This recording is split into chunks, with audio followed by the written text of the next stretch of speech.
Hey, how's it going? Welcome back to the Gaming Gumshoe. Um, we're still rolling with the title, man. It's never gonna get better. Maybe I should rename it to like the gaming. I was gonna say gaming philosopher, but like that's really dumb. That makes me sound like I'm full of myself, you know? Because like I'm not really doing any detective work. I'm not a gumshoe. I'm not a detective. I'm just kind of here, more so finding things than talking about things. Just talking about more so just talking about uh, perspectives. I'm a perspective guy.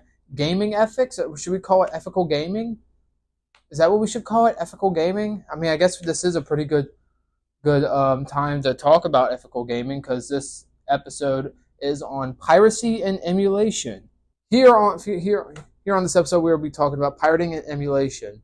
And if you don't know what emulation is, let me sit you down on my lap. Come over here. Let me sit you down. I'm just one white hair and dyed beard away from being a Santa Claus. I will. I'm gonna sit on the mall Santa's lap. I'm a future mall Santa. I'm in training. Like the word emulate means, it's emulating something. So, a laptop, for example, let's say you have a Nintendo Switch game or a Super Nintendo game. Let's do an older game because that's more commonly emulated. Game Boy Advance. That's one I often emulate. I'm guilty, guilty. I'm guilty. You have a Game Boy game, and you definitely got it through legal means. No, you did not. Shut the fuck up. And you want to play it, but you don't have a Game Boy or a DS that has like a special cartridge. You don't got one of these, or do you or you don't have one of these. So how do you go about doing playing without the actual system itself or the stuff required? Well, it's not required. The most common way you would play these games that you get from online is emulating them. Your laptop will emulate the hardware that they're originally from. So, playing a Game Boy Advance game, let's say you want to play Pokemon Emerald, your laptop will just simply pretend to be a Game Boy Advance. It'll emulate it. Think of like Ditto from Pokemon. You know how like Ditto from Pokemon, he can transform into any Pokemon. That Ditto is your computer, and your computer is turning into whatever thing it's trying to emulate. And don't think computers are the only things that do this. Games consoles can do this too. For example, the Nintendo Switch that just emulates Super Nintendo and NES games and 64 games. The Switch is emulating it. Emulation isn't a bad thing, by the way. It's something that inevitably you're gonna have to do in the future because these old systems, they're gonna go, they're gonna go kaput. They're done. They're cooked. So emulation is an inevitable thing, whether you like it or not. I mean, you could upkeep it for like years upon years. Of course, that's what I try to do with my cartridges. I have a Pokemon not Alpha Sapphire. I have a Pokemon Sapphire cartridge and a Kirby's Nightmare and Dreamland cartridge. I like to upkeep because those are my babies. Those are my babies.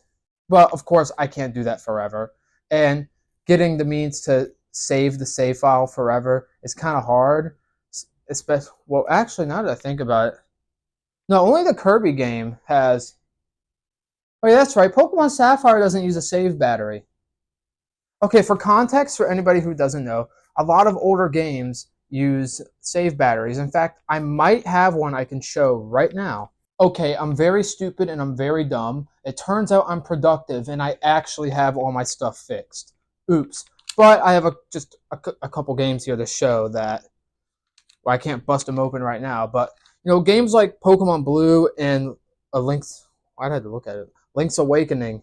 These two use save batteries. They use batteries to save the game, and once those batteries die, all your progress is gone. So it's one of these. It's one of those times where emulating something is, in a way, kind of more viable because you don't have the risk of losing your save, which in these days these batteries are kind of cooked. Yes, you can replace them, but another 10, 20 years later, I'll be done. And plus, you'll be doing it yourself. And I've been doing this for a while, but I still don't trust myself fully doing it. So it's one of those things. Now, Pokemon Sapphire actually doesn't. It does have a battery in it, but it's only for the in-game clock. Sorry for the misinformation at the beginning. Now, back to the Ditto analogy, because if you've watched the anime, you will know that Ditto isn't the best at his job. In the anime, I think it's like one of the older episodes. The gang is trying to help Ditto transform, and he's not the best at it. And that's kind of like emulation in a lot of ways. Emulating isn't perfect. Some of them aren't the best, but they get the job done. I think one emulator does a pretty good job of because I remember owning a Retron 5, and I remember that thing being very finicky. I don't know if it was just mine or if anybody has the same experience as me, but when I was I think I was like 10 or 12 when I had that Retron. I don't know, I was pretty young when I had it. I think I was actually 10. I was around that age. I was young, and I had a Retron 5, and that's how I played a lot of older games. I remember that thing having the most insane input delay humanly possible with its actual controller when plugging in when plugging in an actual SNES controller. Like, I remember playing Link to the Past, and it was the input delay was so bad, dude. It was so hard for me to play that game. My dad could. I couldn't. It was bad. Another thing about emulators that is pretty cool is that some of them have bonus features. Like with Pokemon, one of the most useful things, because I ain't gonna lie, I really only emulate Pokemon. Every other Game Boy game I play, I play on this bad boy.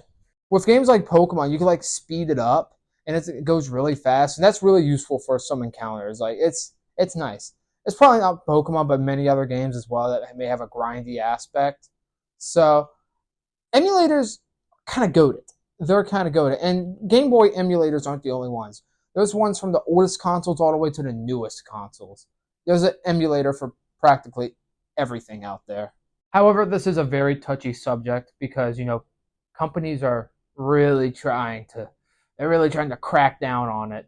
And both for good reasons and not so good reasons. So I just want to talk about just straight up quote some sources. And another thing I would like to say is that piracy, the laws may differ, but depending on the country. I am from the United States, so I'm just letting you know. I'm also getting my definition mainly from like websites. I'll just tell you the websites I'm getting them from: Britannica, Economic Times, Merriam-Webster Dictionary, and the Cambridge Dictionary. So let's look at that. I tried looking for legal definitions, but I don't want to read through a bunch of legal jargon. So sorry. Also a little bit not sorry. So Britannica states, piracy, the act of illegally reproducing and disseminating copyrighted material, such as computer programs, books, music, and films. Although any form of copyright infringement can and has been referred to as piracy, this article focuses on using computers to make digital copies of works for distribution over the internet. Now for Economic Times. Piracy refers to the unauthorized duplication of copyrighted content that is then sold at substantially lowered prices in the gray market. The ease of access to technology has meant that over the years, piracy has become more rampant. For example, CD writers are available off the shelf at low prices, making music piracy a simple affair. On the Merriam-Webster Dictionary, and this one's pretty short. The last two are pretty damn short, actually. The unauthorized use of an author's production, invention, or conception, especially an infringement of a copyright. And Cambridge Dictionary states, the act of illegally copying computer programs, recordings, films, etc., to sell them at a much cheaper price. And I just want you to know these are direct quotes. I'm going to read off a summary of all I just said. I'm going to read it off right here as well, just to boil it all down. Piracy is the act of reproducing and distributing said reproduced content. If one were to make a profit from said redistributed content, then thou shalt pay the price. I don't know why I made it sound a little bit biblical at the end, but it felt cool. And also, companies probably like to do that as well because it makes them feel powerful. Their cocks get pretty hard. Now, being that I'm talking about piracy and emulation as a duo, why am I talking about this dynamic duo, Mario and Luigi, Shadow the Hedgehog and Sonic, Goku and Vegeta? Like, oh no, hold on, I fucked it up. Now why are we talking about this? I want to talk about this because this is something I'm personally really passionate about. As you saw with you know these, like, this is something I care about a lot because I love playing video games. It's a passion of mine that will probably never go until I'm in the grave, until I'm 6 feet under, until my body is buried and hopefully a fucking tree sprouts from it. Like, this is something I care about a lot. It's an art form I want to be preserved, and like, although I do want developers to get paid, I think these older games that companies aren't selling anymore, I mean, I wish there was a way I can give them money, but there isn't, especially now. So it's either I gotta buy them from other people, or you know,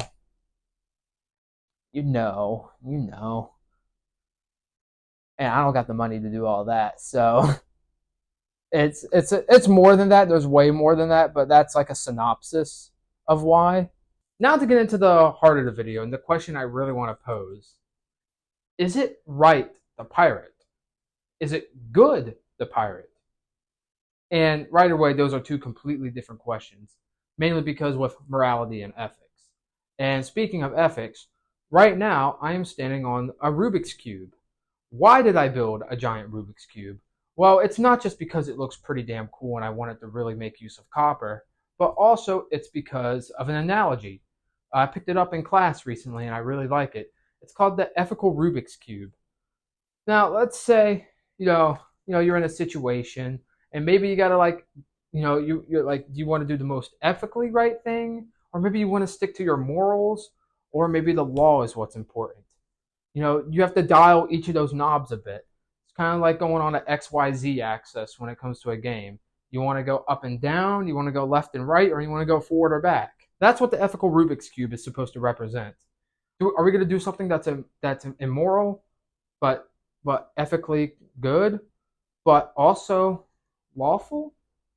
Or are we going to do something that's illegal, morally right, but unethical? Those are the type. That's what the Rubik's Cube represents. Each square is a different aspect or a different combination of those aspects. And I think this sort of ties into where we're getting at with the question: is it right? Well, it depends on where you stand. For instance, if you're, let's say, somebody who just wants to play games, but you don't really have the income to afford things, or maybe the company just doesn't really support that region that you live in, so you don't get sold the games there, that would merit some reason to pirate. Is it illegal? Yes. However, is it morally wrong? Well, being that you're the one in that situation, no. I would say no, it's not. I would say personally it's not morally wrong, but is it ethically good? Well, being that the company isn't even making money in your region, nor are they selling anywhere in your region, then I'd say you're in the middle. You reside kind of maybe in the middle area, maybe a little bit more so on the ethically right side, but it can also be argued that you're a little bit more on the wrong side. And see, that's where I'm getting at. You thought by coming to this section you were going to get a clear answer. No, there is no such thing as clear answers in life. This is stuff that y'all have to figure out yourselves. I'm just going to keep shooting y'all examples and yap a bit to help y'all form your answers. Now, for another perspective, let's say you own a company, right? Let's say you're Nintendo, and you don't like it when people pirate your games, and that is you have the right to do that. Like, let's say you're a developer that's worked really hard on these games and you would like to get a piece of that pie, but you can't because people are pirating it. It could be a game that's been out for about 6 months, and all of a sudden a full ROM and the source code leaked, and now everyone's playing it for free. You can't do anything about that. You can't. So So it's one of those things where, yes, as a developer, you would probably think, again, keyword is probably, that it's unethical, right? It's not. It's kind of evil to do such a thing. You're literally harming the people that made this. But you also might think, and you'll also think it's illegal. Now, also, I'm going to say this a lot when it comes to this topic, but no matter what way you slice it, piracy is illegal. When it comes to this ethical Rubik's Cube, the legal portion of the ethical Rubik's Cube is not going anywhere because piracy straight up is illegal. That's not me trying to be mean or anything. That's just the nature of piracy. As a developer, you'll think it's unethical and immoral. It's bad. You're like you yourself as a person would think, damn, this is really fucking bad. I don't like this. It's not like where's the like what's the right terms? Like as a dev, you might be thinking, where's the honor? Where's the integrity? And like you got like you're just taking the things from these people that they made, and they're trying to make a living from it. So they feel like they've been stolen. They've been stolen. They've been robbed. Fucking scammer got scammed. Scammer gets scammed. Something along those lines. I feel like there's better words to choose for this, but maybe it's like honor. I don't think honor. Maybe integrity. I'm pulling words out my ass. So as a dev, you might just think it's just why it's wrong, but also I know devs aren't stupid. I'm just throwing a hypothetical out there. And depending on who you are, and I'm not just saying like job, just like where you've been raised, maybe just what culture you're from, and just everything around it. There's a lot of things that shape your morality and shape your ethical views. It's not a set in stone thing. It's something that's constantly evolving and constantly being conversated on. I'm not going to say debate because I think debating's dumb. Well, also a big reason why I would argue a lot of pirating, especially nowadays, like I'm talking about like the 2020s, is is starting to become more morally correct, and also starting to become ethically good. Is through the okay, actually here can we just pull up like here pull up an article from a Ubisoft quote just and, I'll read it to you right now while it's still up. I'm also just going to read you some quotes from the article itself. And by the way, the article is linked in the description if you want to look at it yourself. This is from Felipe Tremblay. He is the director of subscriptions at Ubisoft, and this is some quotes coming from him. I don't have a crystal ball, but when you look at this different subscription services that are out there, we've had a rapid expansion over the last couple of years, but it's still relatively small to the other models. We're seeing expansion on console as the likes of PlayStation and Xbox bring in new people. On PC, from an Ubisoft standpoint, it's already been great, but we are looking to reach out more on PC, so we see an opportunity there. One of the things we saw is that gamers are used to, a little bit like DVD, having and owning their games. That's the consumer shift that needs to happen. They got comfortable owning not they got comfortable not owning their CD collection or DVD collection. That's a transformation that's a bit slower to happen in games. As gamers grow comfortable in that aspect, you don't lose your progress. If you resume your game at another time, your file is still there. That has not been deleted. You don't lose what you've built in your game or your engagement with the game. So it's about feeling comfortable with your game. I still have 2 boxes of DVDs. I definitely understand the gamer's perspective with that. But as people embrace the model, they will see that these games will exist. The service will continue, and you will be able to access them when you feel like it. That's reassuring. Streaming is also a thing that works really well with subscription. So you pay what you need as opposed to paying all the time. Hello, this is me editing. I was reading through the article again, as in listening to myself. Yes, I know I kind of fucked up reading a bit, but I just want to talk about the last bit, the part that talks about so you pay when you need it as opposed to paying all the time. Isn't it the other way around? Like what? So to kind of sum up what he was saying there, because I know I just pretty much read the entire article, pretty much because the articles are just it's practically just quotes of him. But to sum up what he said, we should get comfortable. I'm just gonna sum it up in one sentence. We should get comfortable with streaming and subscription services. And to put it more bluntly, we should get comfortable not owning shit. That is the most blunt way to put it, I know. But that's what I took from it personally. And he said he tried to say it in a really nice way, but man, you're not smooth with your words. You're not slick. You're not slick. You're not slick. The reason why I bring up this article is because this article explains why I believe owning games, and more specifically pirating games, is pretty important nowadays. I bring it up because it's it's becoming harder and harder to own shit when subscription services and streaming services are out there. Like, I don't use Xbox or PlayStation. I use Nintendo. I'm sorry, I don't own any of them. I'm sorry. I'm so sorry. I play PC and Nintendo. I'm sorry. With the Nintendo Online shit, is it a streaming service? It's either a stream. I don't know. It's just a subscription service. But still, once you don't have that subscription, you can't access those games anymore. So, and yeah, he's talking about, oh, you'll be able to access your progress. You'll still get your engagement, but once you're done paying for that subscription service, it's not yours anymore. That's the issue. No matter how much money you pay, that game will never be yours ever. Like, maybe there's a better, more ethical model to use. Like, maybe like you pay like $20 a year, or maybe you even pay like $10 a month, and instead of just having access to a game, you get to choose. Like, you could get access to a bunch of games, but you get to choose like one or three games that you get to own. And it's not like, but as every month goes by, you can add more and more to the owned library.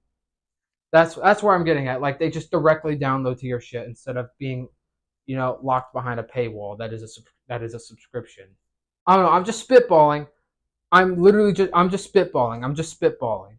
I I think subscription models are genuinely helpful for people, but it's just you know I understand how it could be hard for people. Or maybe one thing could work is like you have the subscription model lets you get access to the entire library that's being released, and once you pay like $60, then you can own that thing, or you can also still pay relatively full price for the game, so you have full ownership of it.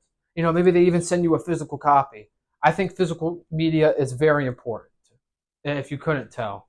I'm just trying to spitball ideas to maybe help companies and help people. Just generally help people. We got to remember companies are people too. Oh my gosh, the people that own millions of dollars are people too. What the fuck? I just want to spitball ideas to help people. I'm just a guy. I'm just a guy living in my Minecraft world. So beautiful. Like, pirating has gotten so bad that this quote has spread everywhere.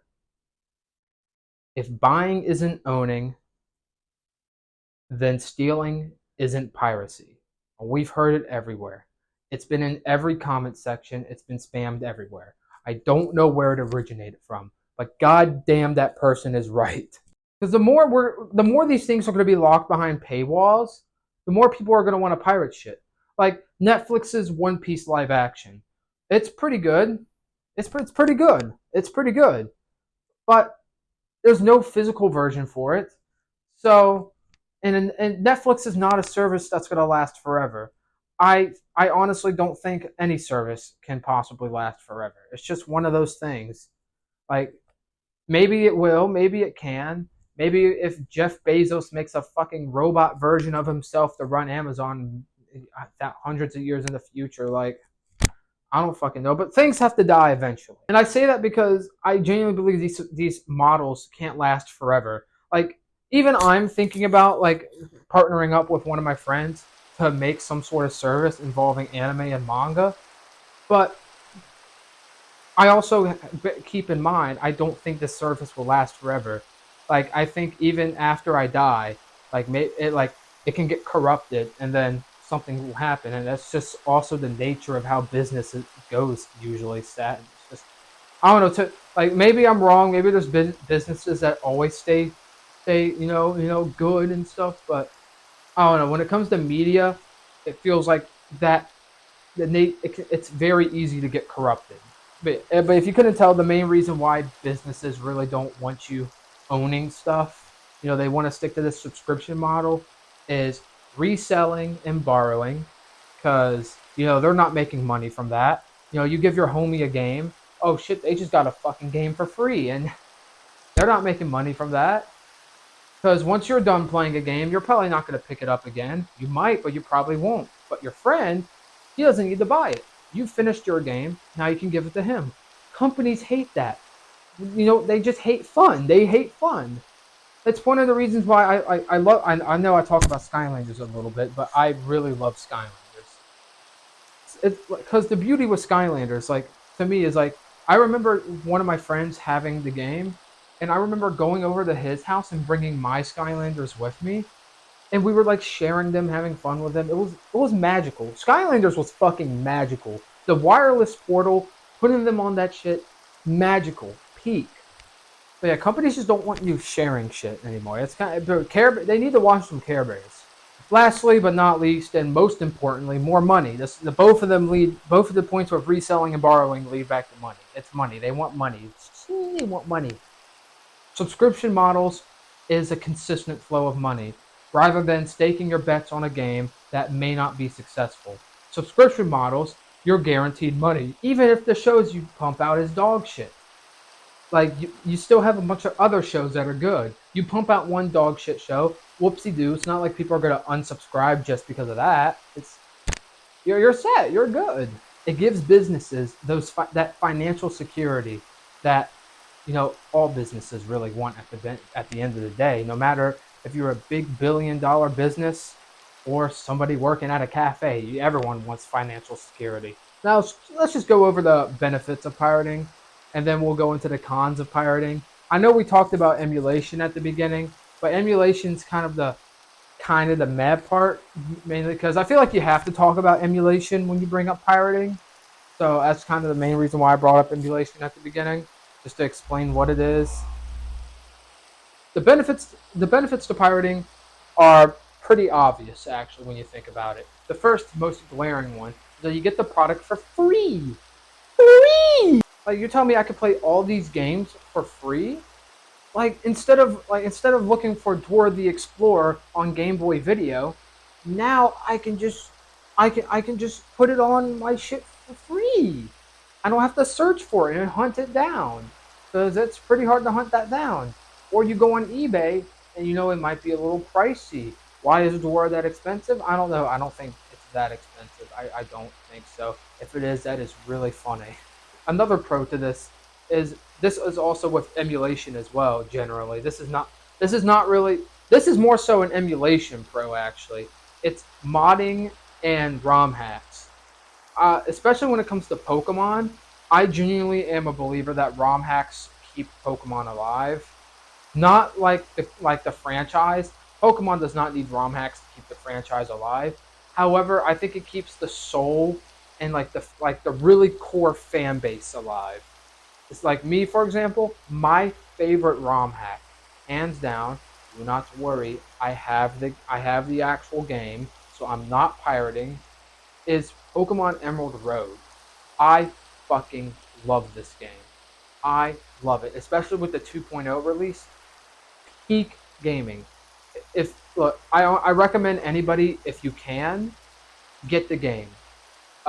Technically, uh, so legally you have to have Pokemon Emerald, but illegally, there's so many other games that are ROM hacks. It's not just Pokemon. Pokemon is just really the main ones I play.